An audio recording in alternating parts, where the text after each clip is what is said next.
This week's Parshas speaks about the laws of entering the land of Israel and waging war to take the land, as there are many halachas, many rules, who may join the war and who may not.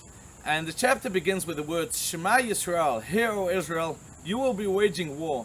And the question is asked, why do we begin with the words, Shema Yisrael, hear O Israel? And Rashi says that obviously people are afraid to enter war.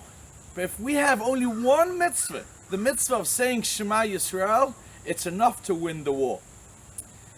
Now the problem is, one of the rules which will be later described about who may join and who may not, for instance, someone who just got married and within the first year of the marriage shouldn't join the war because he might die in the war, so he should really better stay home with his wife. And then the pasuk says, Aryeh, those who are afraid shouldn't join. And the Talmud says it doesn't mean just afraid of blood. It means afraid of the Averis. If you have Averis, if you've sinned, if you've made mistakes, better don't join the war because we won't have the merit to win. But that seems like a contradiction, because at the beginning of the chapter says even if you have only one mitzvah of Shema Yisrael, it's enough to win the war. And here the pasuk is telling us that if you have sins, if you've made mistakes, then don't join the war.